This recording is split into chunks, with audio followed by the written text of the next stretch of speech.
Hello and welcome to the Marble Security Podcast. It's an auspicious day, September 11th, 2013.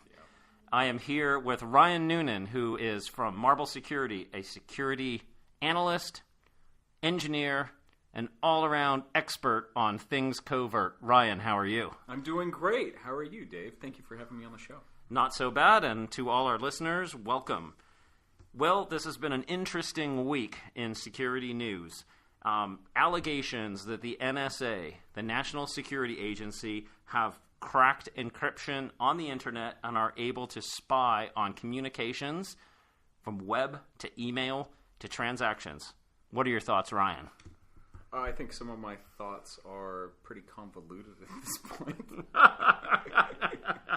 Well, we can edit that a little bit. Yeah. Well, we're not doing any editing. This is a one-shot show. One-shot show. Yeah. So one of the articles that I've been reading about is that these NSA actions raise serious questions about technical industry, and there are claims that the NSA has single-handedly done more damage to the reputation of U.S. technology companies than any other event.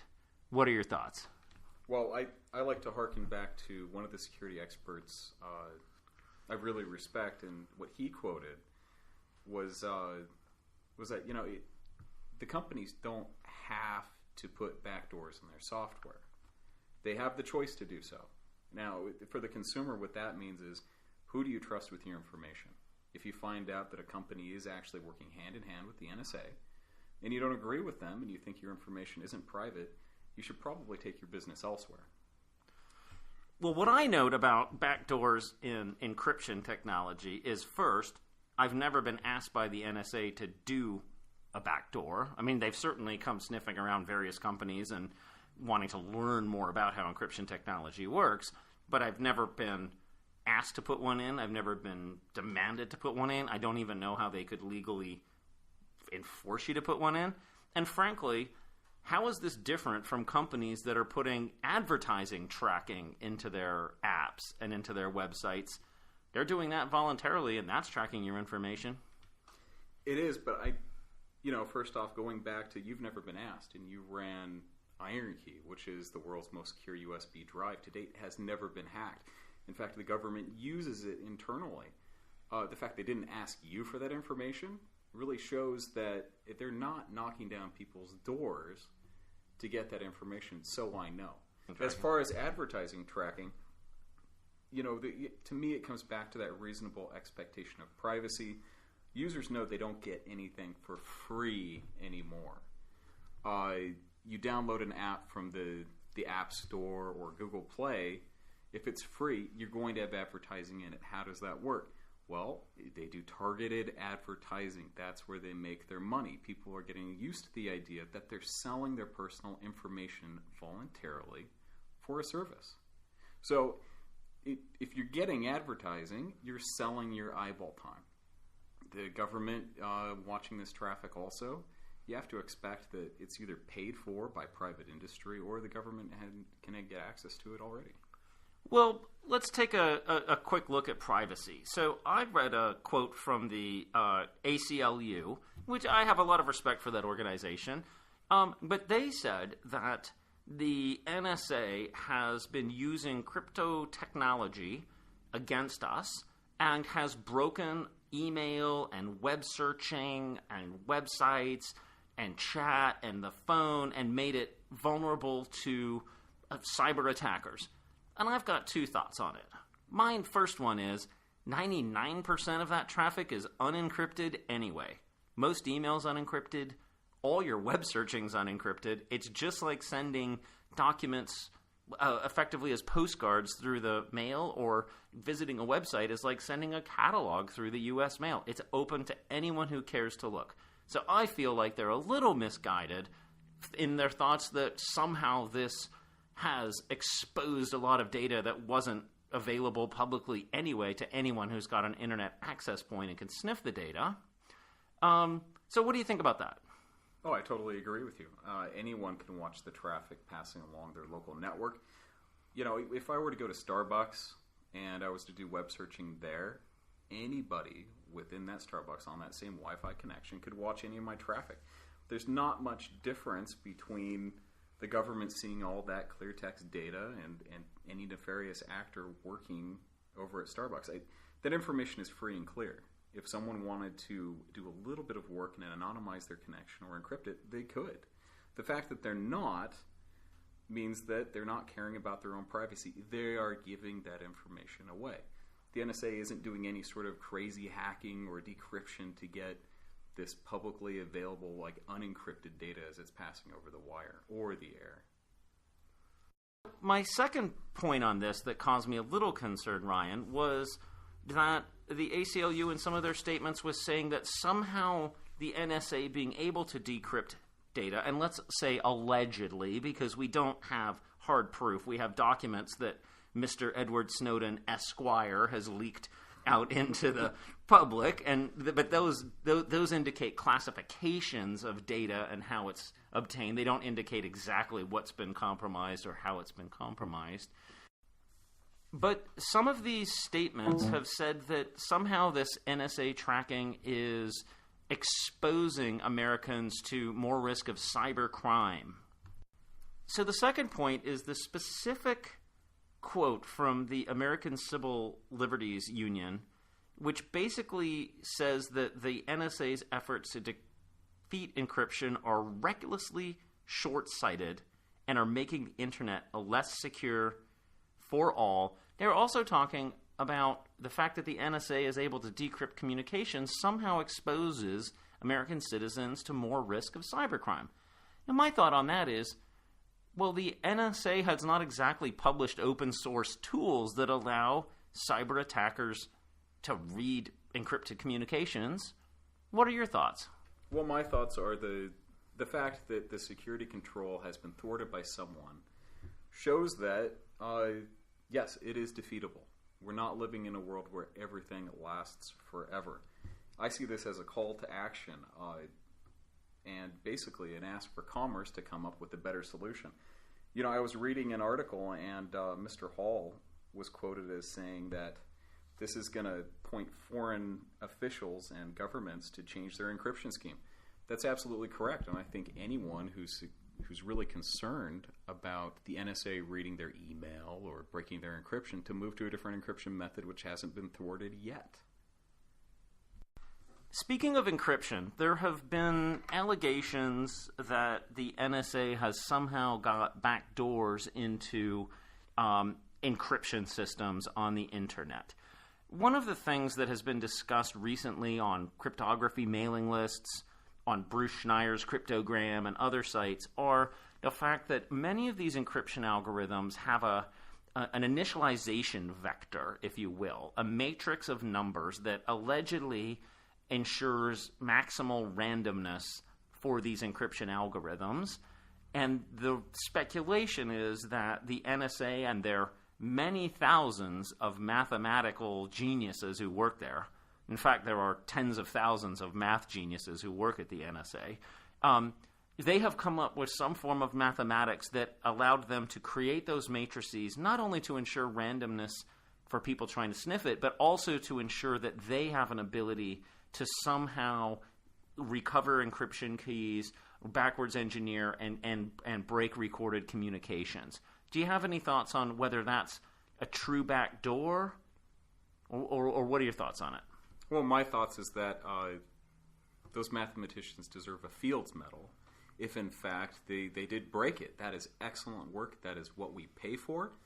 The rest of the world needs to be aware that we have the best and the brightest working at the NSA. I have a lot of respect for them. As far as it being a back door because someone broke encryption, no. To me, what a back door is when you work hand in hand with a development agency and you specifically have code put in to thwart some sort of security measure. That's not what this is.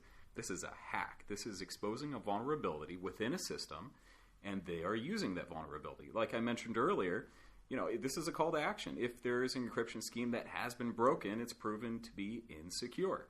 People need to move.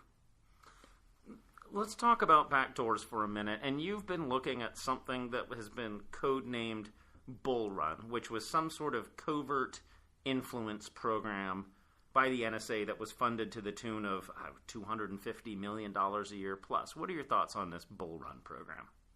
To me, it sounds like a virus. It sounds really cool where what they're doing is they're looking at the SSL library and they're modifying data to make it less secure. It sounds like a fairly targeted attack. It doesn't sound like a backdoor to me as much as code modification on an endpoint. Now, there certainly could be companies who've agreed to put a real backdoor. As you Sure. made the distinction between cracking encryption or preceding encryption with some sort of pre-manufactured vectors versus true backdoor, where if that was exposed to cyber criminals, they could break in and decrypt all of our information. Sure. What do you think? I mean, do you think companies have put backdoors in? I know Bruce Schneier has got this week a campaign going for whistleblowers to send him an email saying, hey, I've been asked to put a backdoor in. What do you think the results are going to be?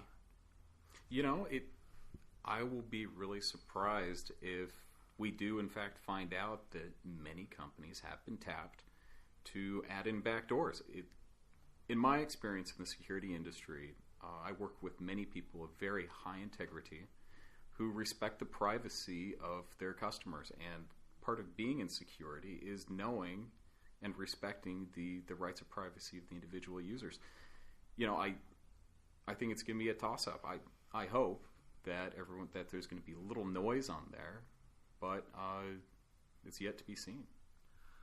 Now let's talk about something that I think you and I both find a bit funny and ridiculous, which was we saw a photograph today of the new iPhone 5, which has a fingerprint sensor in the little center button. And this photograph had been doctored to show the sapphire crystal, the stainless steel detection ring, the ID sensor, the tactile switch. This is the thing that you put your thumb on as the home button on your iPhone. And then somebody had added NSA backdoor. I thought it was funny, but I mean, could there be an NSA backdoor in an iPhone 5? And if there is, what does it mean?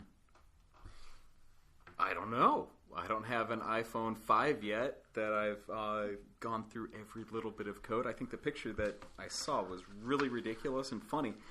I think what we're really looking at through that humor is a question of, can we trust these development companies to come out with something that is secure and trust that they don't have anything built in where they're working hand in hand with the government to spy on personal information.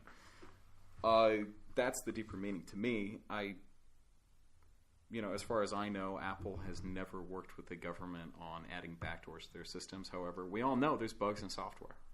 So perhaps in jest, that's what they're trying to suggest. Well, let's also think about it. So a fingerprint reader on an iPhone, in my opinion, is effectively a convenience mechanism so that you don't have to type in your password, your PIN, every time you unlock your phone. It's not really sent over the internet. As we know, a fingerprint is completely replayable, so it's actually less secure than a password in some respects because you can't go change your fingerprint tomorrow if somebody's got a copy of it. So it's really a convenience factor.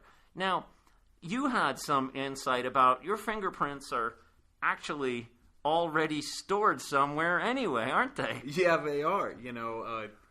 At least in California, everyone that goes and gets a driver's license gets fingerprinted.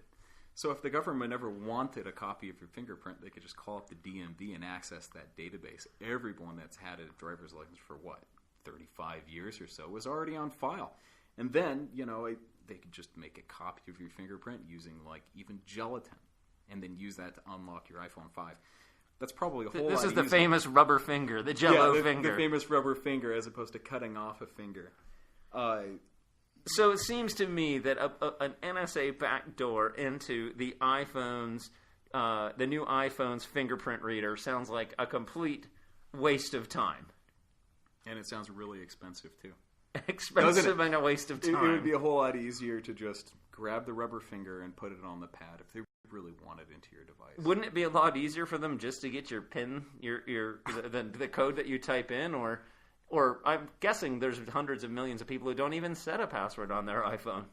Yeah, I would believe that to be more true than anything. If they had physical access to your device, that they could probably get in much easier than faking a finger or having some magic chipset that detects who's an NSA agent to get into the phone.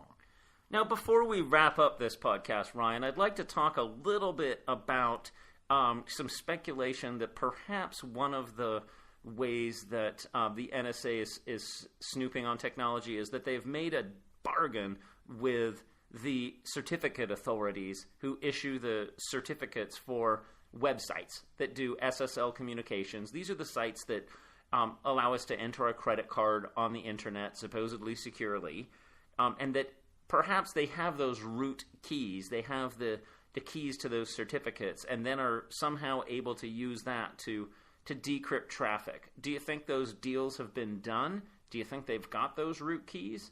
And any thoughts on what the risks might be?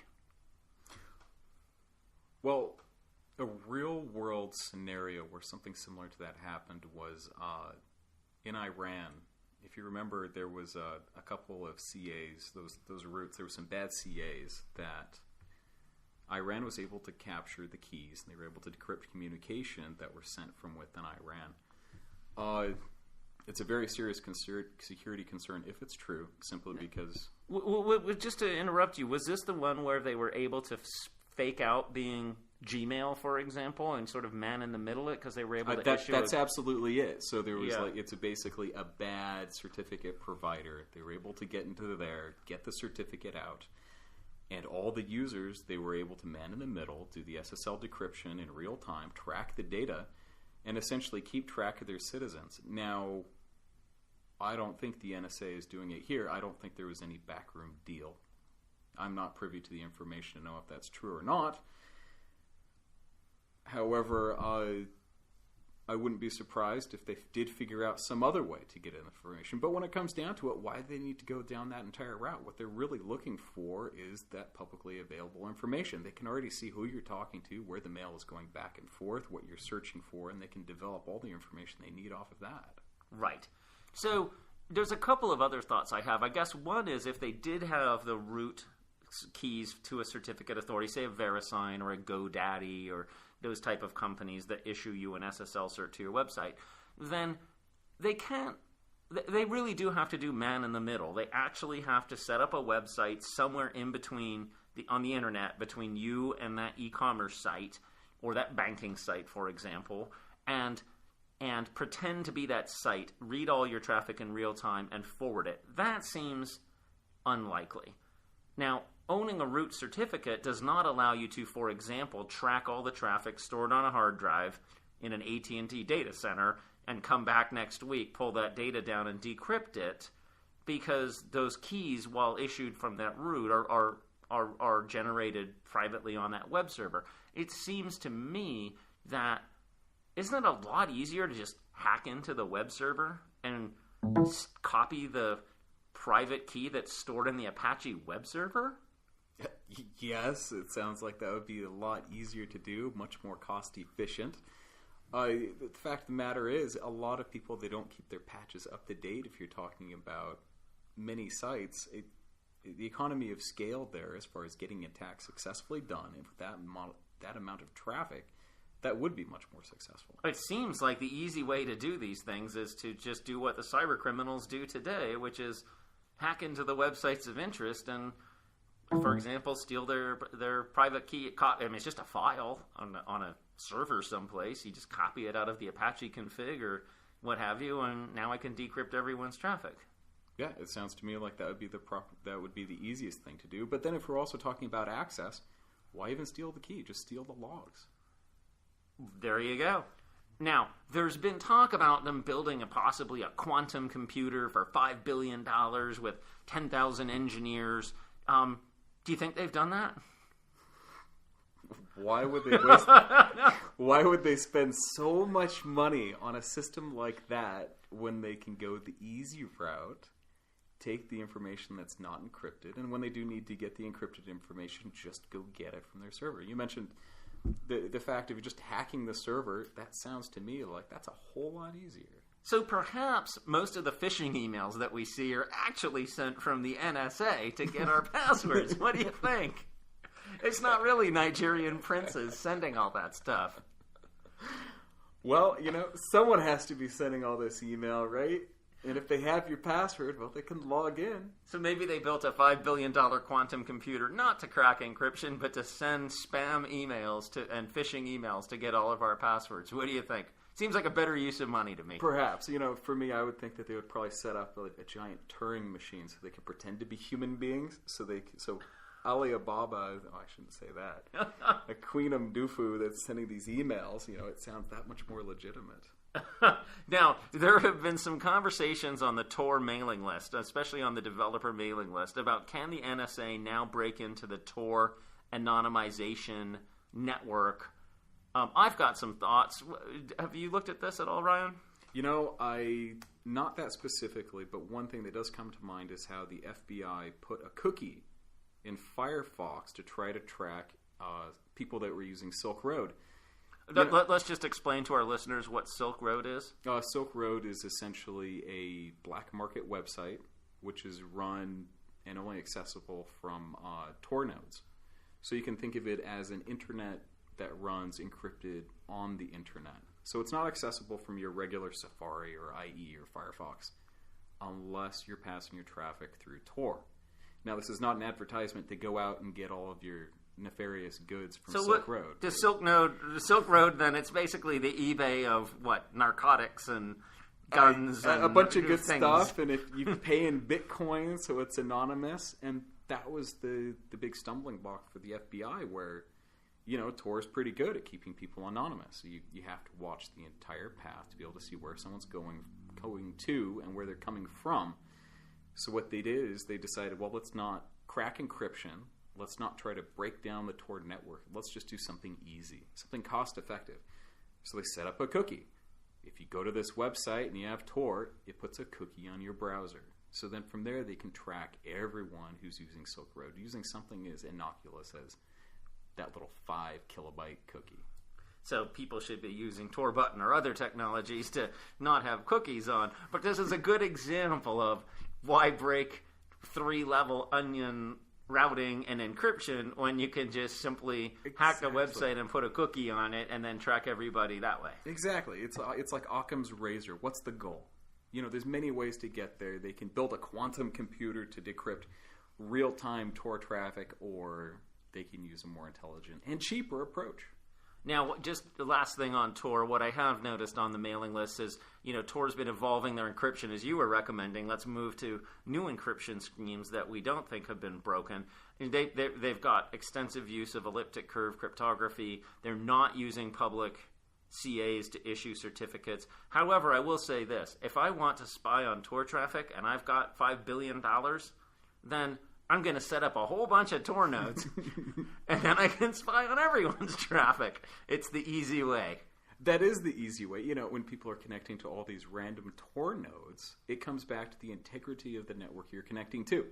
Do you trust the next node you're going to connect to? And if you don't run them yourself, and you don't personally know the people that are running them, or even the entity that's running them, how can you be really sure that you're not connecting to the NSA's Utah Tor farm? Right. So there's one item that I'd like to talk about before we wrap up here, and that is that the NSA collecting metadata about internet traffic,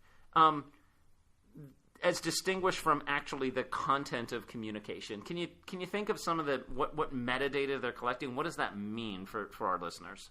So what does it mean? So metadata, you can think of that as pieces of information which it's not necessarily data in the traffic, but it's information on who it's going to and where it's from. So for instance, if you have a phone call, it'll be your cell phone number, and then it'll be where it's supposed to go to. If it's an email, it's who sent it, who it's going to. So not the contents of it, but really the tracking of who's talking to who or who's looking at what. Is that? Yeah, that's about right. And when we're talking about processing a whole ton of data, that's probably the best way to start. You can set up rules.